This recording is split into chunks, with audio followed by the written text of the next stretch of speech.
right. Maybe. There. That's a lot of buttons to push. To remember.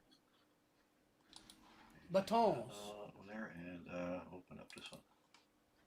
Move button. Okay. I think. Well, good evening, everybody. Okay. There it is. Now we're ready. Hey. Yeah, Good evening, everybody. There they are. Go ahead. All right. Oh, good evening, everybody, and welcome back to our Sunday night offering of Astronomy Entertainment, the Sunday Night Astronomy Show. Yay!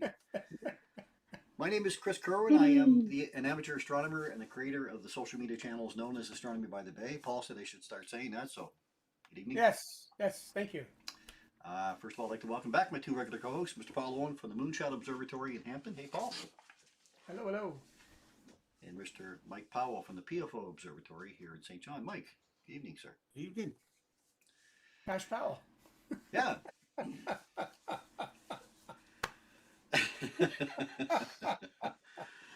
Okay. It is. Ask Kapow, yeah. On tonight's program. Tonight we're joined once again by astronomer and storyteller, Mr. Kurt Nason, who is... Hey, everybody. Hey, he's promised to take us sailing with the original Argonauts on the constellation of Puppis? Poopus? We'll call it Poopus. Welcome back to the program, Kurt. Among us. Thank you. All right, and Mike will be sharing another binocular target of the week. Paul is going to bring us last week's Rosanna's fun fact because I know we had issues last week. I did run a couple of test runs today. Everything seemed to work okay, but we'll keep fingers crossed that that everything will stay live tonight. Yeah, I am recording it. Rewind. I am recording it as well, so if something does happen, it'll go up on YouTube, the uploaded. But anyway, Rosanna on Rewind, yeah. I'm going to have a look at what to watch for this week, a couple of things to look at, and we'll have all of your wonderful photo submissions to share as well. So let's get started, guys. Kurt, I guess that's up to you first. Are you able to share? Okay yes. then.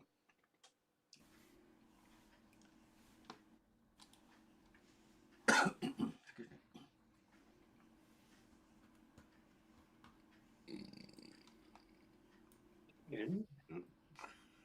me. Who burped?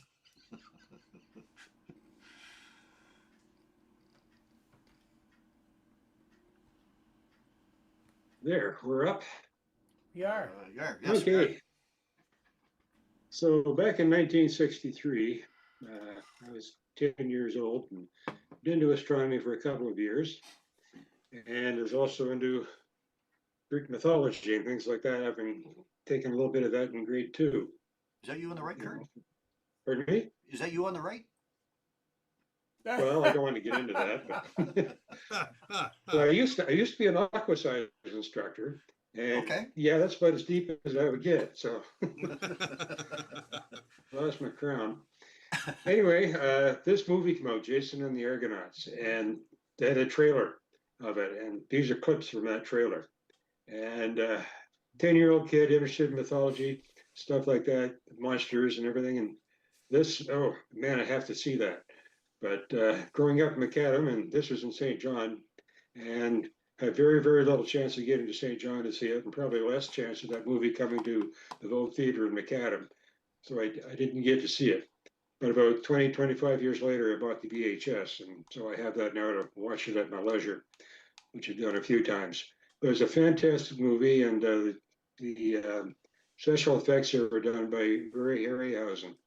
And he did several other ones, 3 or 4 of the Sinbad movies, and it great special effects on these things here. And in fact, he got a Lifetime Achievement Oscar, like in 1993. And during that one, I think Tom Hanks was introducing it, and he said he thought this was the best movie ever made. It might be a little exaggeration there, but there's a lot of this is you can see parts of it in the sky, all the characters in there. And actually these 4 that are showing here are but parts of the movie that sort of get away from the actual story in Greek mythology. They took some liberties of it to crunch it all in. Maybe I'll touch on that a little bit later. All right, so what we're talking about here is the Argo itself, the boat that Jason the Argonauts went on, and that is in the sky. And A few thousand years ago in Egypt, there was a constellation of a large boat. And maybe around the 2nd or 3rd century BC, the Greeks reimagined it as the Argo, the ship that the Argonauts went on. And it was built by a guy named Argus, so it was named for him. All right, so here it is, about 9 o'clock tonight. It's pretty much due south, and we see just this part of it here. All right, so that's called Puppis. Now, when the Greeks had it, when Greeks looked at it, it was a much larger constellation, and most of it is well below our horizon. We'll see that in a minute. It was huge, and I got carried over. Aristarchus, not Aristarchus. I'll forget his name. He'll come to me. He had a chart of the constellations, and it was Argo in that one, Argo Navis, and it got picked up by Ptolemy in the 2nd century AD. This guy's name, he was Hipparchus, and it got picked up by Ptolemy in the 2nd century for at least the name of the boat and all that in his the Almagest. And it got picked up into the charts here in the 1700s. And it got a lot of it couldn't be seen from the northern hemisphere because it goes down so far. But around 1850s, John Herschel was son of William Herschel, but by then a famous astronomer himself, Sir John Herschel. He suggested breaking that big constellation up into other ones. So it got broken up into Puppis, which is the keel or the poop deck, Vela the sails, Carina the keel, and there was another one, which would have been rated about here, temporarily anyway, Malus the mast. So got broken up into that, but about a century ago, in the International Astronomical Union set the sky with just the 88 constellations. That the mast one became Mariner's Compass here at Pyxis. So we got that ship broken up into 3 or maybe 4 parts like that. All right, so we got surrounding it, we got all these beautiful lunar constellations, Orion up here close to it, which might be related there somewhat. Right, we got Gemini and Taurus in around here. We got the Hydra. So all the great winter constellations are up and around it. So we don't notice it that much unless you're doing your Messier objects. And we'll see that. And what does it look like actually, the whole thing? Right, a little closer up of what we see here. So there's Puppis. And actually, that constellation goes up quite a bit farther up and about to here than what is drawn there. All right. Here's the whole thing. So we're just seeing, here's our horizon here at 45 degrees latitude. So Puppis comes down here and way up into here. We have the separate one here for the sails. We have Carina the keel down in here. And so it's a huge one, it's broken up.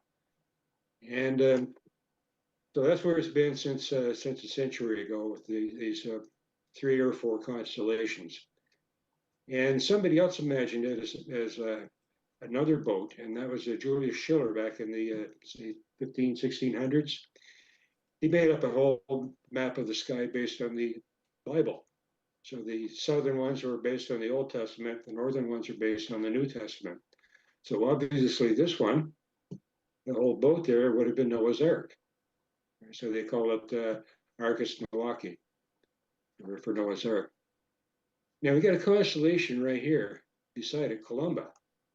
And these two are related. And this was left as a dove in Schiller's one because this is a dove that Noah let go and to see if the water was getting lower again. So the dove came back with an olive branch in its mouth to show that the water was sinking and land was coming up again.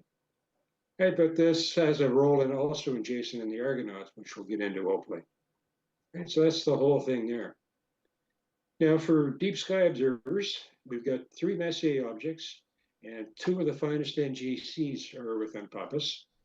And there are a couple of this one, another one is some deep sky one that's galaxy down in here. I'm not going to talk about that one. So we'll visit some of these. So the DSOs, right? First up, I think is, okay, here we go. We've got M46 and M47 up in here, and M93. So there are 3 of the Messier objects. And now if you can see the red line here, up in here, down into here. So that's the actual constellation lines and comes over here. So it's actually takes up quite a bit of the sky like that. So you got those three. Up in here, we've got NGC 2539, which is one of the finest NGCs. And these are all, as you can see, open clusters, all these yellow circles like that. And there's one just down in here is a planetary nebula, NGC 2440.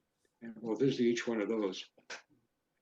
But as an aside, we can see all these globular or open clusters here. They're also called galactic clusters. And if you go up a little bit higher above there, there are even a lot more of them. And these aren't all the ones that are in there as NGCs. I lowered it out a bit so you only see the major ones like that without cluttering it all up.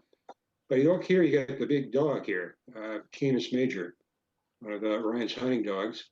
So it's a huge dog here, and anybody's got a huge dog for a pet, you know what your backyard looks like. All right, so I always look at all these clusters here as what's left by the dog. Right, and up in here is Sirius, and it's got a white dwarf companion called the pup. So we got two little doggies, two big dogs, a big dog, little dog in here, and they're adding all that poop out here in the back. So the stern is also called a poop deck, and I think that very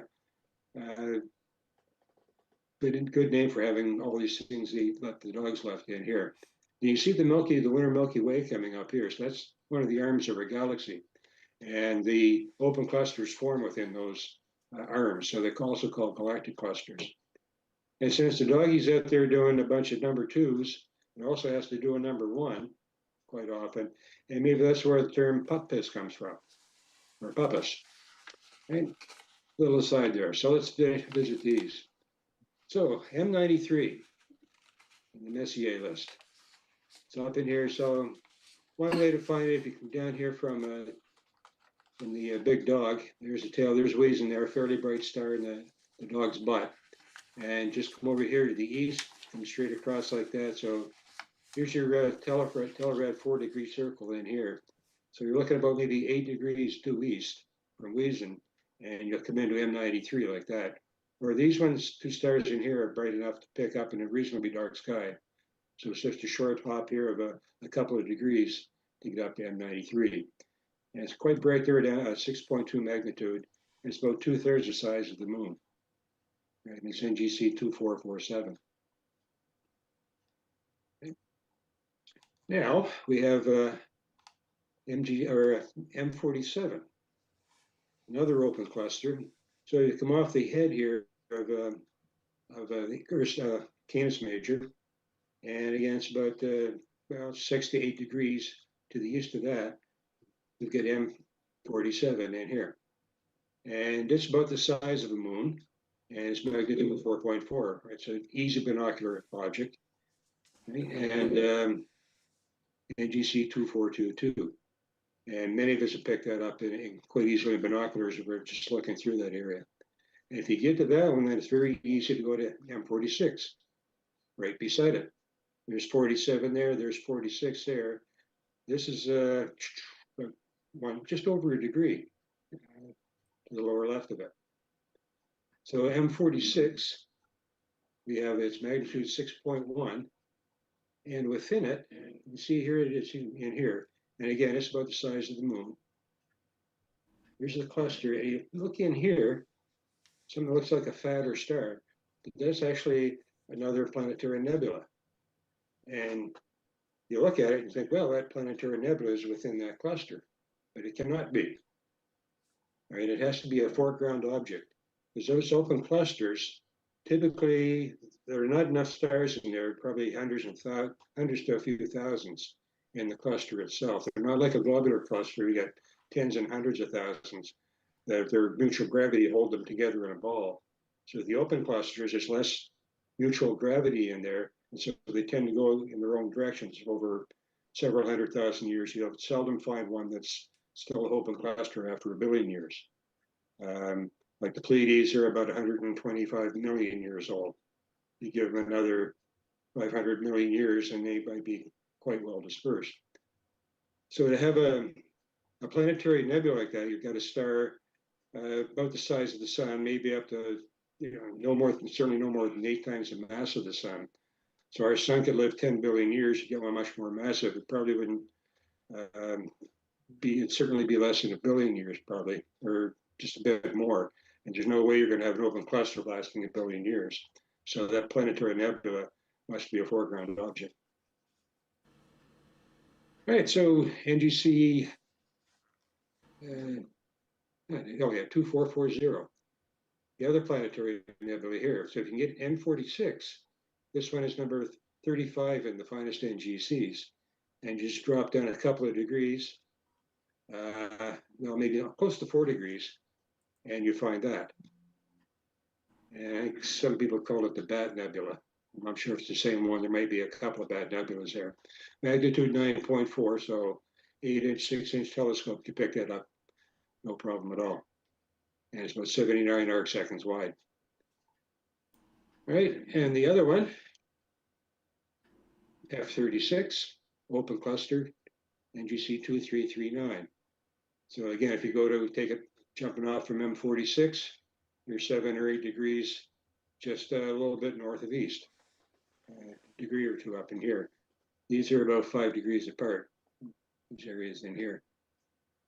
All right, so it's about half the size of the moon and magnitude 6.5, so it's plenty bright enough, a little bit smaller than the other ones. So they're the 5 main ones that people can pick up with the binoculars or a small telescope.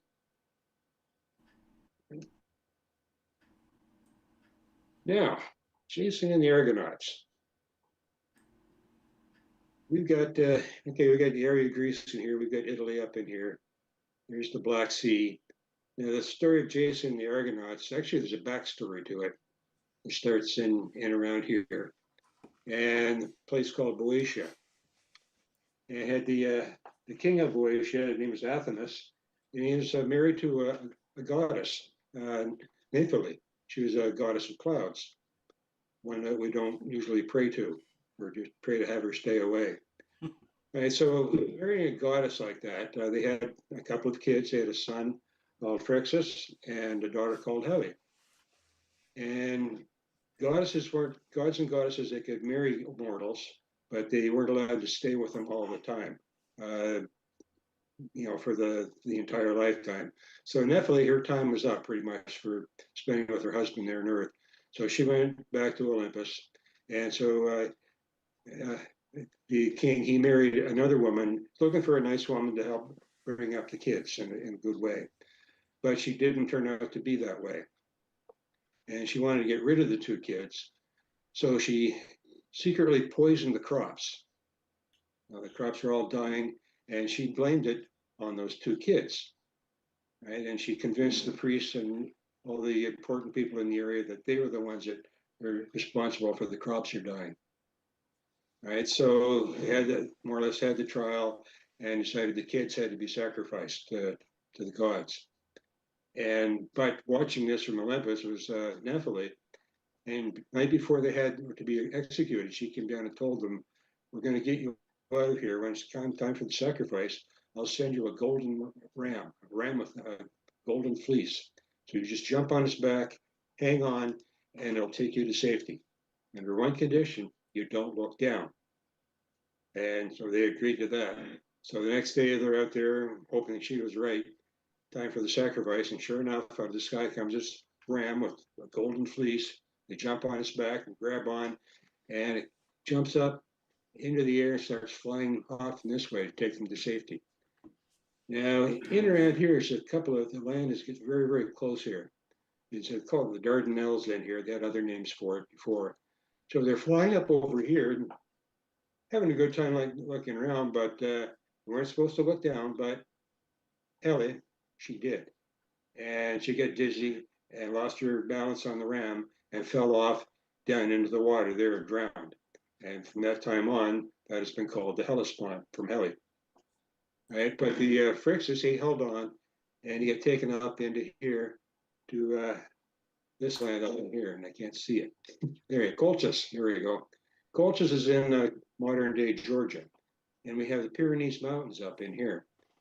Now, there might be some background to this story of the Golden Fleece. You got the mountains up here, and the farmers in here with sheep. And the story is they might have taken the fleece from sheep and put it in the rivers coming down and the streams coming down out of the Pyrenees to catch the gold, because there'd be gold in those hills. Right? So the fleece be there and catch up the little nuggets and gold dust and things like that. So once they bring it out, it would have sort of a golden tinge to it because of the little bits of gold in there. So it might be the kicking point there for the whole story here. Not that it's made up. Of course, it's true. All right, so we're up here in Colchis. So when Phrixus lands there, he meets the king and he donates the golden fleece to the king. Right. Well, the ram comes down, the golden lamb, and to thank the gods for having him taken away to safety. Not so much to thank the ram, but they slaughtered the ram, took the fleece off. All right, so ram's gone, but the fleece is given to the king, and he has it up on a tree, and it's being monitored by a dragon that never sleeps, so nobody can come and take that away. All right, so that's the background to it. Now, back in this area later, we have a King Æson, and his father died. Now, Æson had a brother, and his name was Peleus.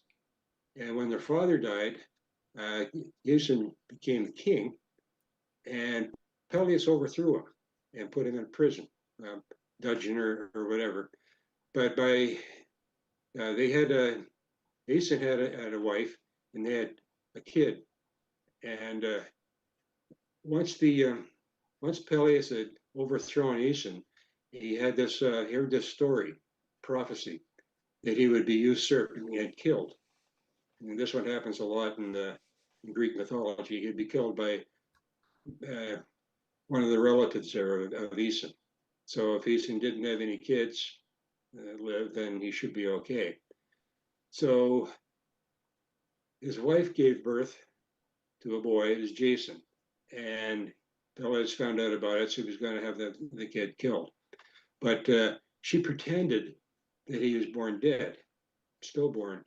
So he whisked him away to safety, and he was raised by Chiron, the centaur. So the centaur was very wise, this one. And actually is a trainer it's one that trained Hercules and Theseus and a few other heroes like that.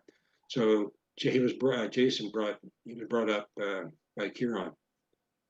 Right, so Jason got to live. And when Jason was about 20 years old, an oracle told him to go back to his homeland there in Thessaly and start getting back his throne, which was rightfully his instead of his uncle. Right, so he gets back there on his way, and Hera is interested. Hera being Zeus's wife, the queen of the gods there. She was interested in getting the golden fleece back because that was dedicated to her. Right, so when Jason comes back, the oracle had told that king before that he would be killed more or less by somebody, a prince, wearing one sandal.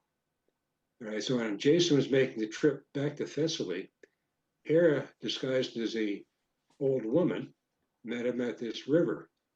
And she was trying to get across the river, but nobody was helping her. Right, she just looked like an old woman. She was trying to get Zeus to become sympathetic of Jason and help him in her quest to get the golden fleece. Right, so Jason, being a nice guy and all, he stops and he decides, well, he's going to help this old woman across this river, which was quite muddy. So he crosses the river with her, takes her across, and in doing so, he had his foot stuck in the mud. When he came out, he just had one sandal on. I see, he comes back into Thessaly like that, and lo and behold, the King there, Peleus, sees a guy coming with one sandal on. And I think he recognized that this could very well be the guy, and maybe he was the son of Æson. And so Jason comes up, and the king, he wants to declare his rightful ownership or as the king there. So Peleus sends him on this task to find the golden fleece and bring it back. And if he brought it back, he would become king. Right, so he sets about to do that. And so he gets some help from Athena, and she's the goddess of wisdom. So they built this ship in Argus, by Argus, and she was more or less overseeing it to make sure it was built properly. And they started collecting people to be on that, and they usually rated they had maybe 50 Argonauts. And I think if you look at one story, it might be 55, and there's different ones here and there, but roughly 50 of them to man that. So they come out of here with the Argus, and then they start up this way on their voyage for the Golden Fleece. They don't exactly know where to go, but they come up here and they have a few adventures along the way. They stop in one spot where there's a place where there's no men, all women, and they stay there for a few days, and then they leave after Hercules tells them that he's one of the Argonauts. They tell him, or he tells them to come on, it's time to move on. We're not supposed to be here. So they leave and leave several expecting women when they go, and have a couple other adventures here. They run into a wise guy that they want to, smart guy that they want to get some information from about where to go, and he was being bothered by these Stymphalian birds that had brass beaks, and their feathers were like steel arrows they could shoot out. So they chased those away for him, and he told them how to get through here, where you've got these land places up here where the land is very close together, so a very narrow channel, very, very dangerous. They call the Symplegades. And these are the crashing rocks. So any boat that tried to go through, they crush them. And then back again, and something else tries to go through, they crush them. So they had a dove. The guy told them, take a dove, let it go through the rocks, and time how long it takes the rocks to crush. So the bird just got through, it had a little bit of his tail nipped off.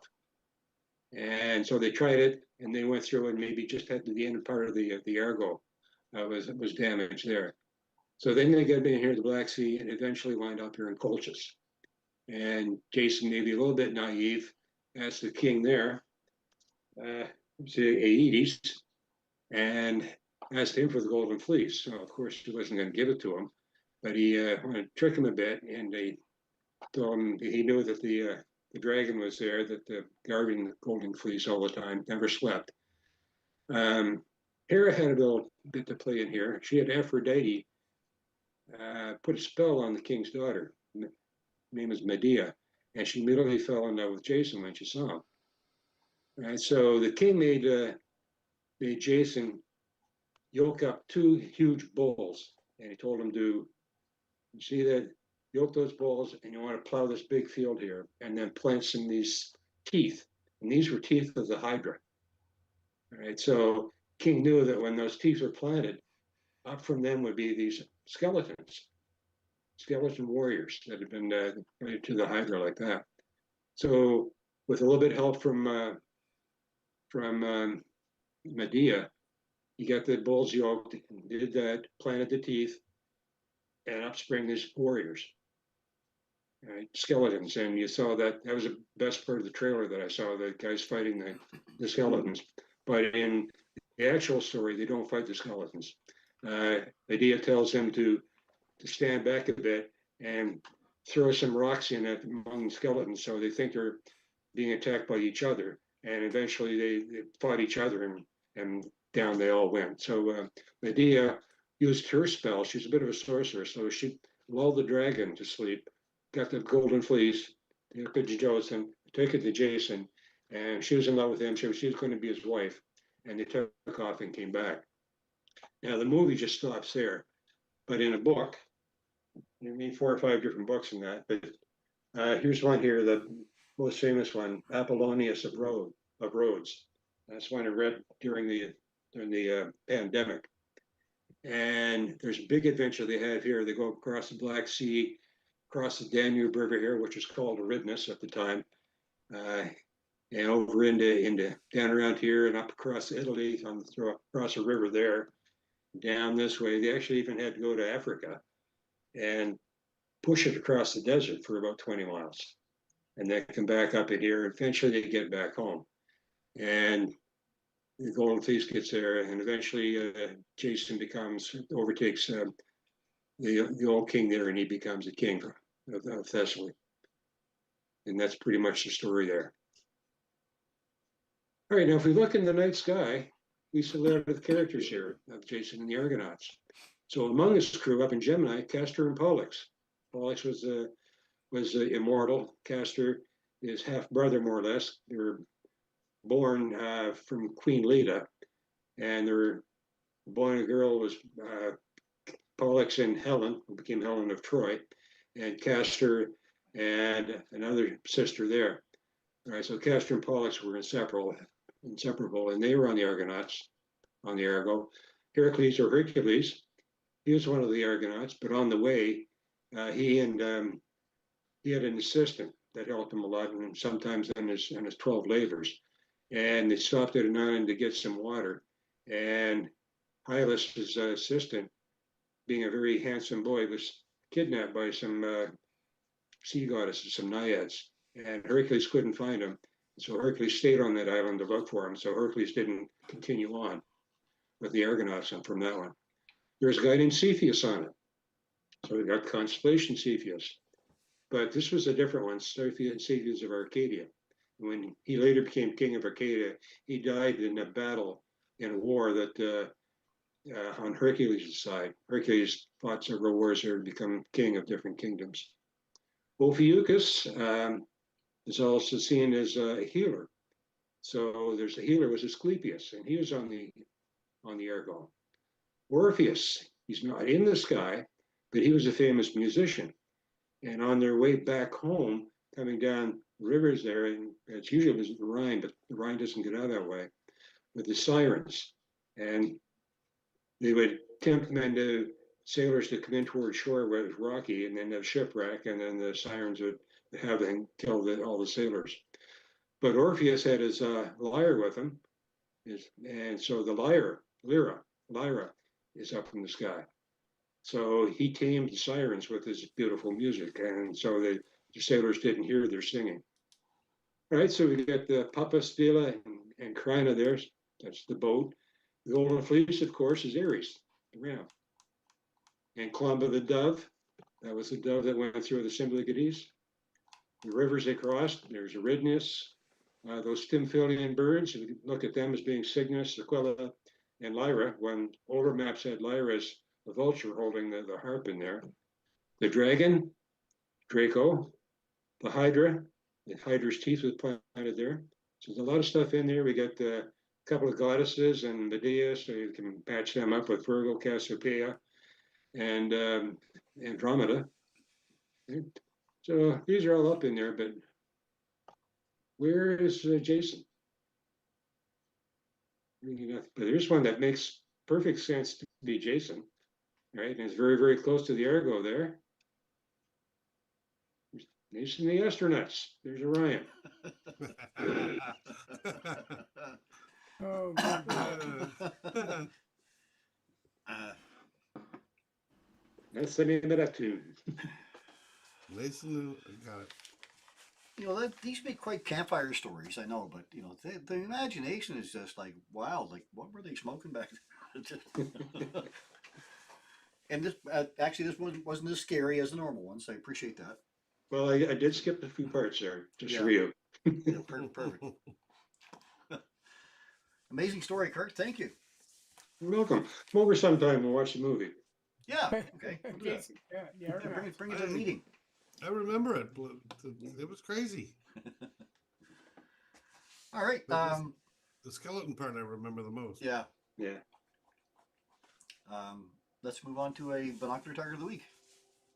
Oh, by the way. Mr. Powell. Kurt, you must have been studying this stuff for years, have you? Well, grade 2. It's great too. that's a few years, That's yeah. 7 or 8 years. I don't even get big words in grade 2. I have a lot of books. There you go. You do a lot of reading for sure. All set? Go ahead, sir. Binocular target of the week with Bono Bud this week is, and you've seen this one before, Eddie's Coaster. It's awesome. I don't know if it's that fast, but it's pretty awesome. Invented by British astronomer Eddie Carpenter, known as Eddie's Coaster. This meandering, double-dipping wave of faint stars lies about 3 degrees northwest of Navi, the center of the W in Cassiopeia. Eddie's Coaster includes more than a dozen stars spanning about 2.7 degrees. Their chance alignment reminded Carpenter of an amusement park roller coaster, thus led to the asterism's name. Well, how would I find it in the sky? Well, tonight, if it wasn't snowing, and you went out at 9 o'clock and oriented yourself 330 degrees north-northeast and looked up, you would see the W Cassiopeia that everybody knows. And if you look, you find the center star here, or the W, or the bottom star, the M, however you look at it. And the roller coaster is just up from that. When you take a pair of binoculars and sweep up, you'll find it right in this area, right in here. A little closer look, there's the center star there, Navi. You come up, and there's the roller coaster right in there. It kind of looks like a seagull in flight as well, if you want to go that route. What will you see? Well, look, there's the stars there. They go in a nice meandering line right on through, and that's a picture of Eddie Carpenter from way back when. The founder. 10 by 50 binoculars. This thing is a good size. It starts up here, and there's that center star Navi. It starts up here, and you can see it meandering all the way down and through. It even goes a little bit further than I think what they had in the drawing. But it's a good size, and it does stand out. So if you can find that center star of the W and look up a little bit from it, you will find it. It's pretty cool to look at. I spotted it myself, and I thought, geez, no wonder it does look like an old roller coaster. 10 by 50 binoculars, that's not even guess. Let's say 10 full moons across. So it's a big target. Easy to find, you can't miss it. Are you ready for this one? Never. What's an astronaut's favorite beverage? Gravity. Oh, man. Come on, he's not doing it as he was doing last week. God. That's Binocular, Target of the Week by Bono Bud. I still like Napoleon's hat.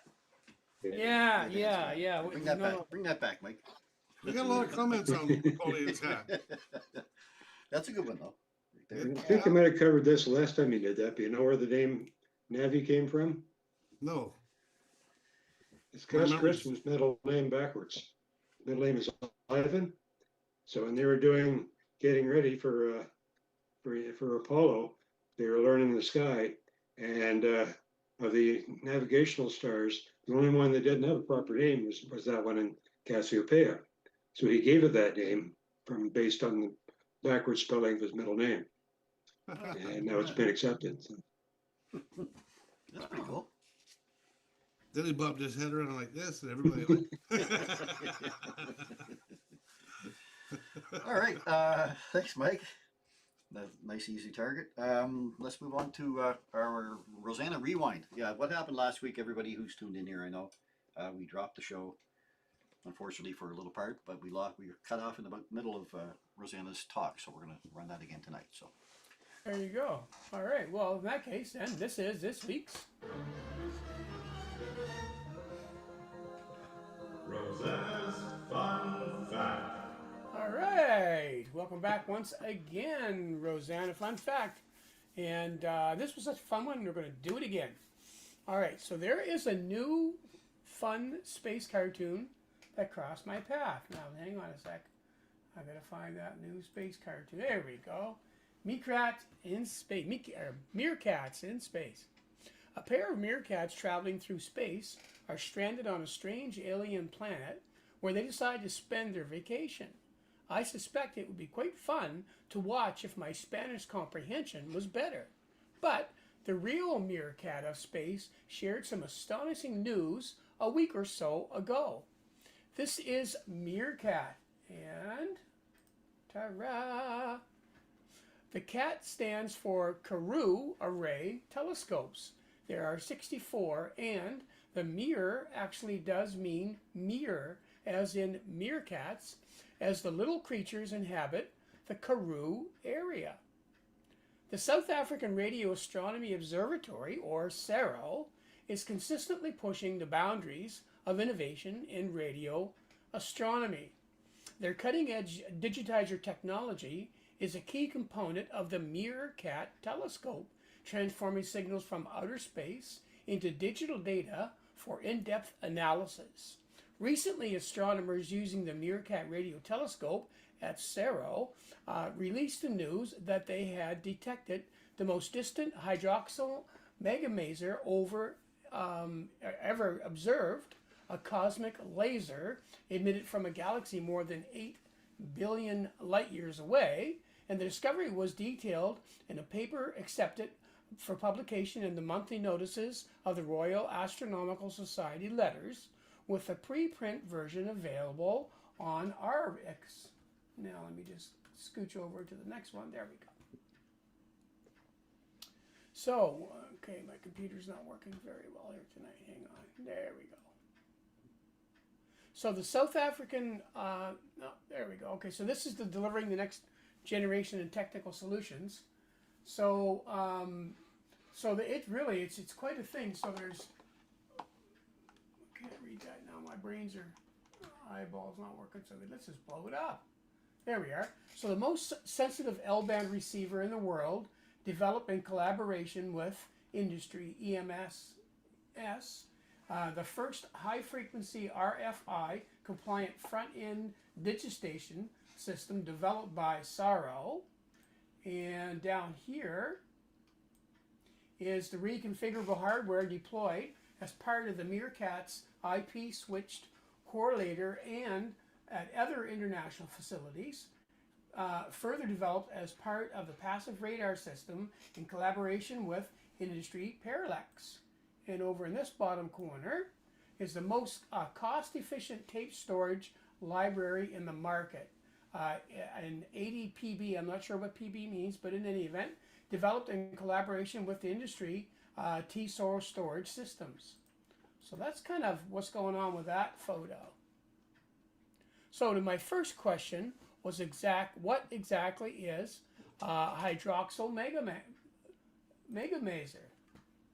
So of merging galaxies collide, merging galaxies that collide. These collisions compress the gas and trigger the molecules to amplify radio emissions in a way similar to how lasers are produced on Earth, but at much longer wavelengths. The newfound system, located in a galaxy that is 8 billion light years away, is the most distant hydroxyl megamaser ever detected, and its intensity qualifies it as a gigamaser, a term used to describe the brightest and most powerful space lasers. Here's a beautiful, almost poetic explanation of a laser, or maser. Think of a laser as a light choir, where every photon is singing the exact same note in perfect unison to create a powerful, focused beam. A maser is simply its invisible cousin, performing the same feat with microwaves instead of visible light. Let me roll that up so you can see that better. There we go. So this is an illustration of the distant galaxy 8 billion light years away, which is in red. So that would be this little guy right here. And magnified by an unrelated foreground disk galaxy, which is this one right here, resulting in a red ring, and the red ring being way out here. Now, splitting up the radio light into different colors as a prism does reveal the hydroxyl gigamasers, which is the top right rainbow colored line over here, into different colors as a prism does. Reveals the hydroxyl gigamasers, which we just showed you, that rainbow colored line. And this is credited from the Inter-University Institute for Data Intensive Astronomy, IDA. I'll keep an eye. I am recording it, so. IDA. Yeah, Anyway, thanks, Bill. whatever it is, it's what We'll it talk about the is. show. Okay. All right, let's move on to the next image. There we go. So, in the previous fun fact, we talked about gravitational lensing, where light is magnified by the mass of a galaxy. This was theorized by Einstein and has now been observed many times in optical astronomy. However, Meerkat's discovery represents the first time gravitational lensing has played a significant role in amplifying a radio signal over such a vast distance, offering a rare and unique perspective on cosmic phenomena. A helpful comparison to understanding what the unrelated galaxy is doing is that the galaxy acts as the lens, in the same way that a water droplet on a window pane would. Its mass curves local space-time and amplifies the radio laser.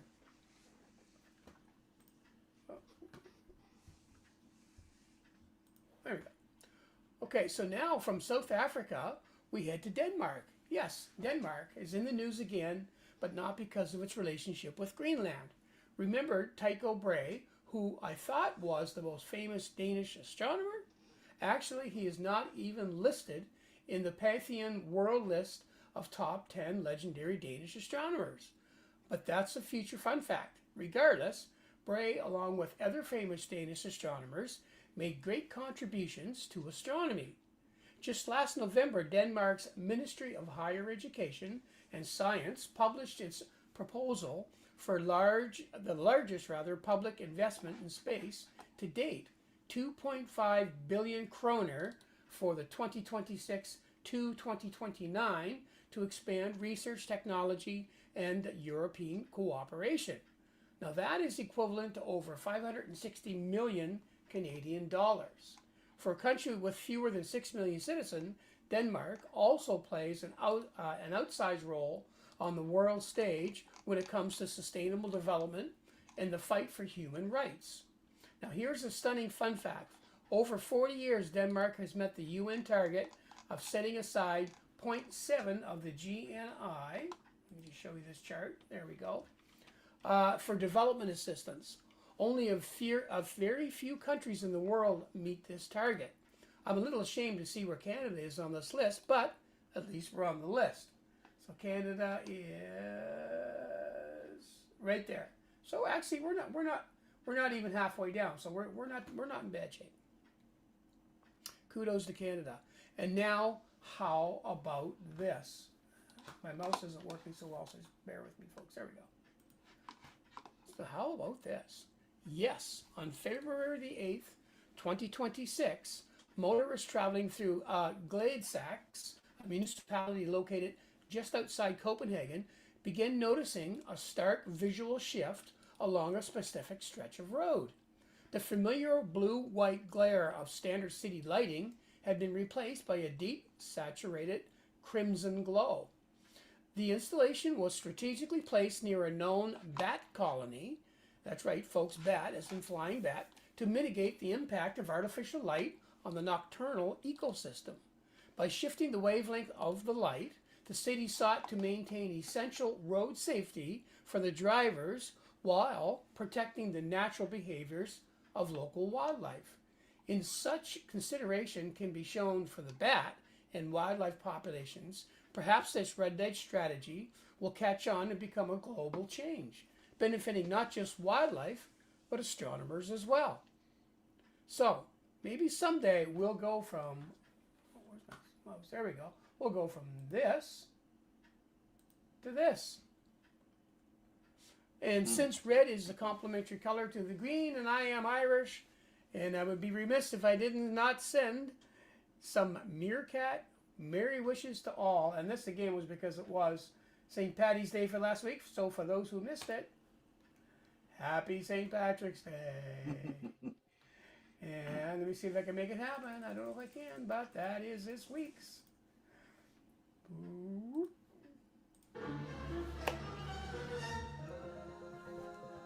Roseanne's Fun Fact. There we go. Awesome.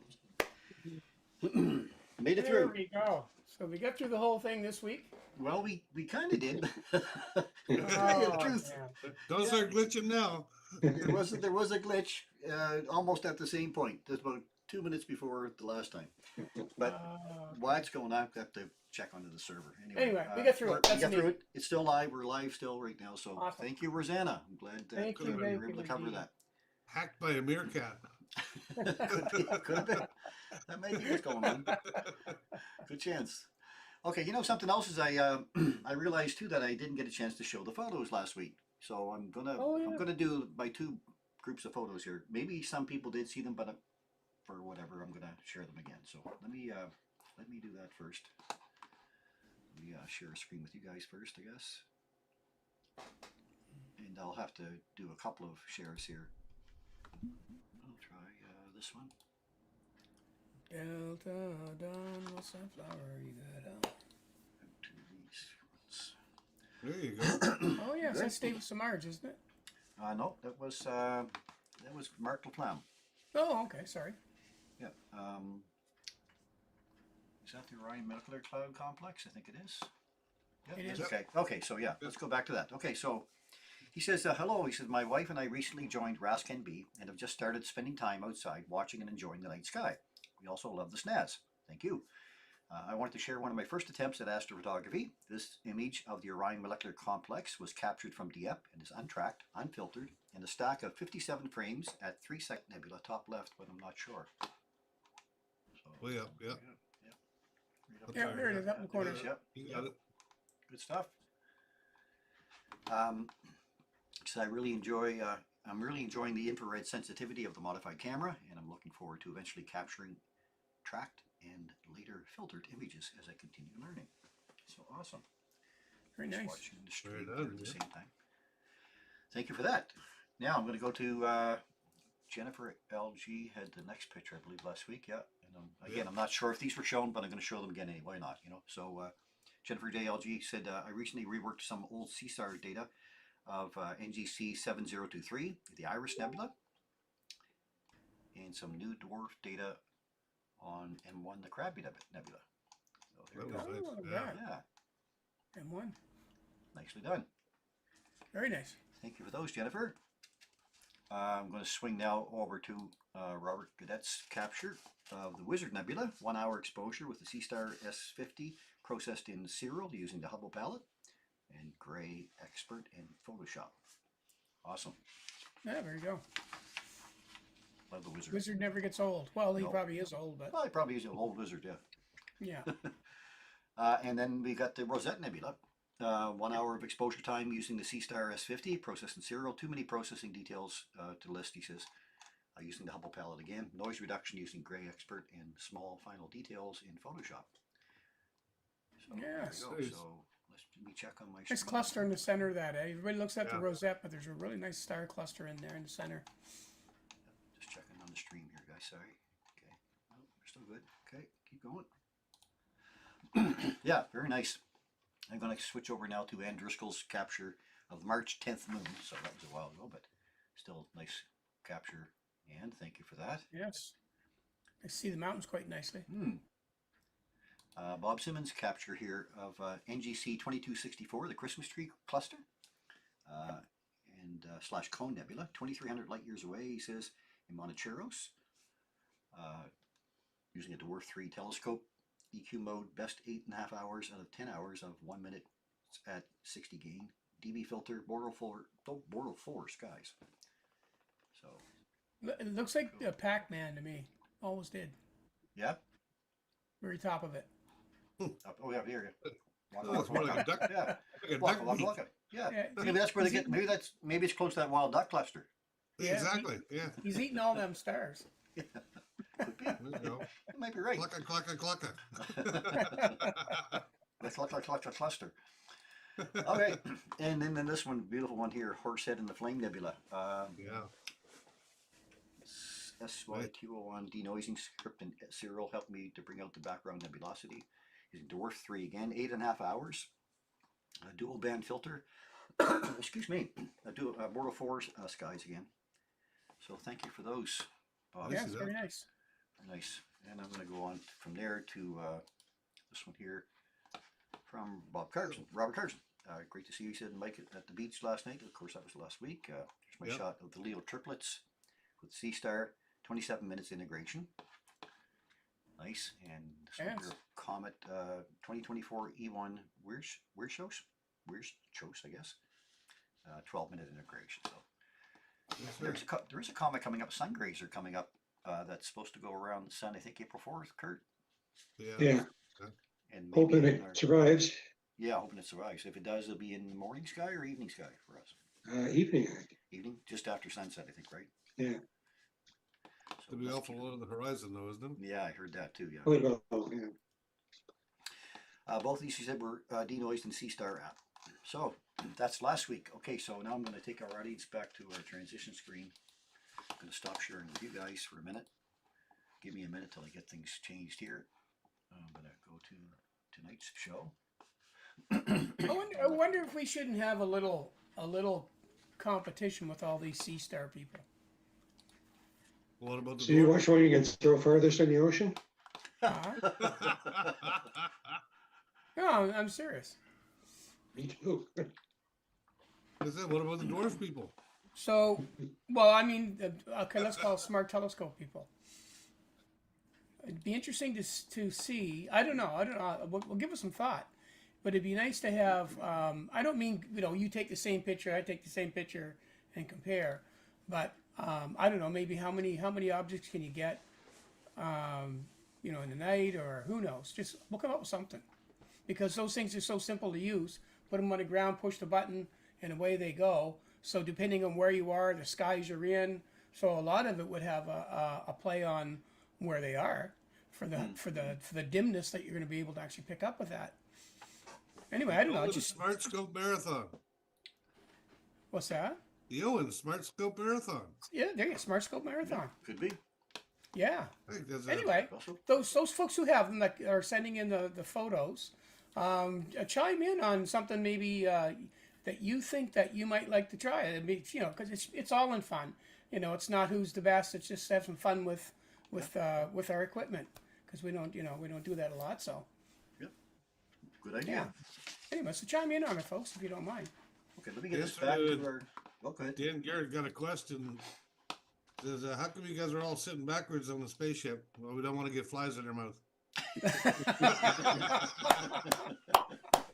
No windshield. Yep. That's Mike's doing. So. Yeah. All right. Let me get us back to our audience again. Going to share this screen with you guys for the ones from this week. Where are we at? Right here. This one. You get that? Okay. Yeah. Crystal ball. That's interesting. Yeah. This one came from Bridget Green. Bridget says, "Hi, Chris." He says, "January 31st was a very cold day, cold enough to make frozen bubbles. I thought it would be interesting to snap a phone pic of the almost full snow moon through one of the bubbles." That that's is cool. so cool. That is cool. What an What a idea. great idea. Blue Now that's snow. unique, That right? is unique, yeah.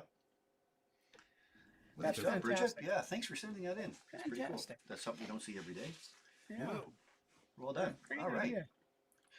I'm going to go to Dan Garrett's shout here. He says, "Taking advantage of the new moon on March 18th and my new location in northern Arizona." Dan's excited about this. I would be too, Dan, if I was where you are. Yeah. Northern Arizona, yeah. Some of the darkest skies in the U.S., he says. "Setting up my new Mesa View Observatory, 35 miles from Kingman, Arizona. At 5,000 feet in elevation, the skies are amazing." Yeah, Wow. That's her. so this is a Rosette Wow, Nebula the straight out of the contrast. sea star. Can you zoom in Yeah. on it a little bit? Yeah, AI denoise only. So Right on. Wow, eh? great skies where he is for sure. Yeah. Good for you, Dan. Glad for you. Yes, Dan's sir. been a regular contributor here for quite a while, but I know he was looking forward to getting that in that location. So, Mm. all right, and here's another one from him. He said, "Sitting here reading Sky and Telescope on March 19th, and I read that razor thin moon is going to be close to Venus Wow. tonight Look with at us." that. So I bolted outside to catch this image with my Samsung cell phone. With the Arizona sunset, almost missed it. He said. So yeah, there you go. Well There you go. done. That is Yeah. awesome. That reminds me of an Alan Dyer photo, what he would do out west. Yeah, Very nice. good job. Crazy. Thanks, Dan. Congrats on the new spot. Let us know when you There get it a is. cabin. Oh, look at that. Let us So know when you that's get a cabin to rent. That's a slim. What a Yeah, this is a- impressive. Oh, This is from Chris Bollock. He says, "This is a picture of the planet Venus joined by a very young moon in the western Yeah. sky after sunset on March the 19th. Brilliant Venus," he says, "can be seen in the upper left. The moon is only 22 and a half hours old." There you go. So you got that's the challenge, right? The new moon Yeah. challenge. So good Wow, for you. that's Good for you, fantastic. Chris. Nice shot. And only 1% illuminated. It's in the lower right, Oh, but- about to move behind the trees. Go ahead. I was going to say I'd love to see the raw image of that, because I Yeah. know that you can probably see the earth shine on that. Well, you That's see it there a that's little bit. just a little bit, but that's JPEG blown up, right? But if you had the actual raw of that, that's freaking gorgeous. Nice shot. Wow. Good shot. Good for, on a cell phone. Yep. Yeah, Really? yeah, there you go, right? Wow. Nice job, Chris. Thanks for sending that in. Very nice, very nice. Okay, we're going to go from there to David Samard's captures here of Oh, look at that. NGC 4565. It was a needle sir. galaxy. Yeah, Yeah, zoom in a little bit there, Chris. yeah, we'll do. Lots of galaxies around it. Yeah, Nice test lane. yeah, Wow. not bad. Right down the Very center. nice. Nice capture. This is Nate Cup of the Dwarf 3 again. First picture is a normal picture, he says, and then the other one is the cropped picture. So there's a cropped. Yeah. Yes, sir. Yeah, nice job, David. Yeah, Wow, getting nice. a lot of photos later. And another one here. Actually, I think there's the second one. Okay, so picture of NGC 2683, a spiral galaxy with Dwarf 3, and the first picture was Yes, sir. zoomed out. Look at all the beautiful star clusters in around there, though. Yeah. Yeah, Man, there's a lot to see there. there's some binary bud targets in there for sure. Wow. I think you need more of a pair of binoculars to see that. Yeah, true. And there's the zoomed in. So thanks for those, David. Yeah, good work, David. I'm going to go there to Bob Simmons' picture here. IC 1396, the Elephant's 96, Trunk yeah. Nebula. Yeah. Yeah, beauty.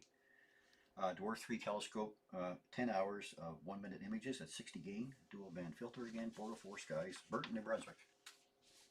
That's something, eh? Yeah, lots of detail there. And there's a second one here. There you go. That's nice because that's showing the whole nebula. Well, pretty much the whole Yeah, nebula. yeah. Yeah.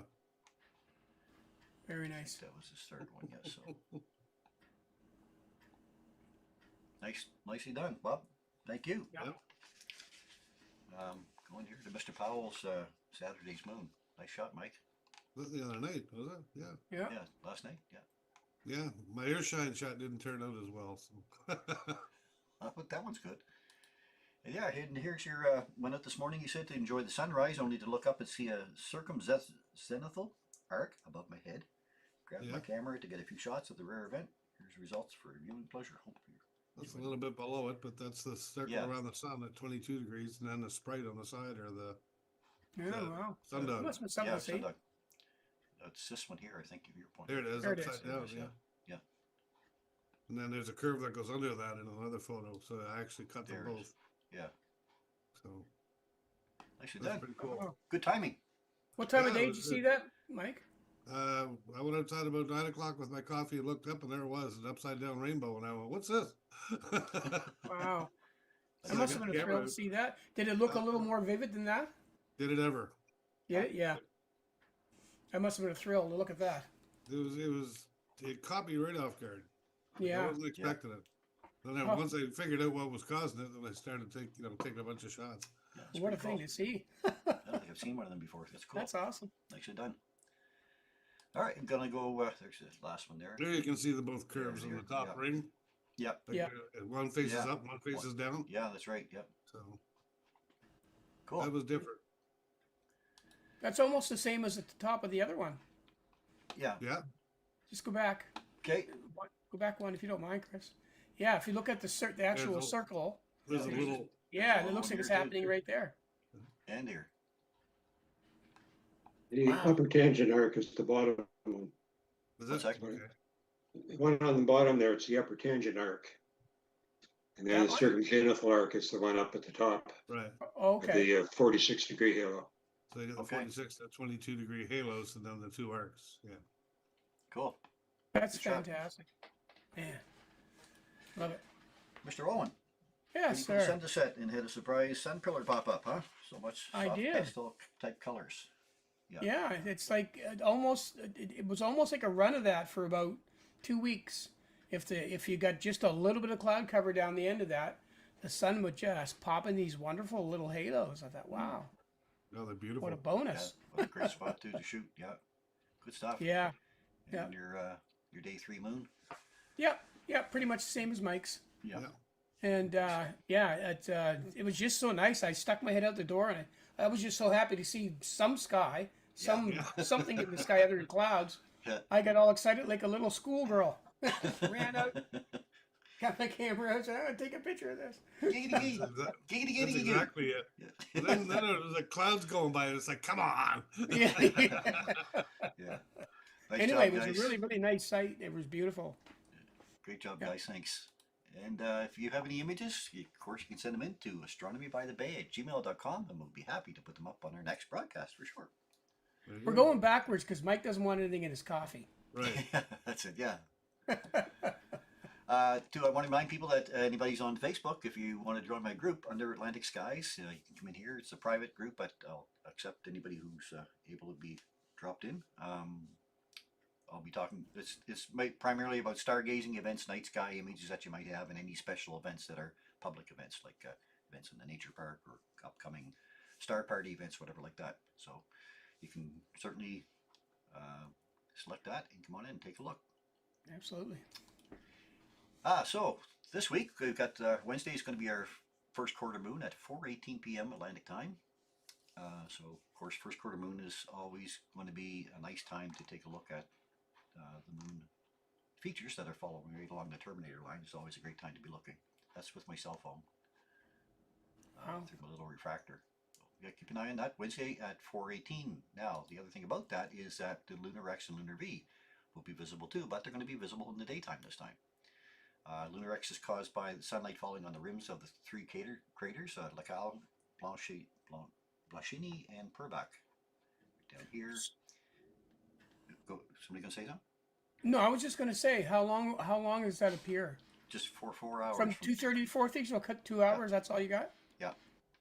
Okay. Well, 2:30 to 6:30. I'm sorry. Should be 2 hours either side of first quarter, apparently. Okay, so you get to see that thing for 4 hours? You could see it for 4 hours. I guess. Kurt, does that sound right? Well, it takes that to build up and then go away. So you get in the middle, you've got the full X.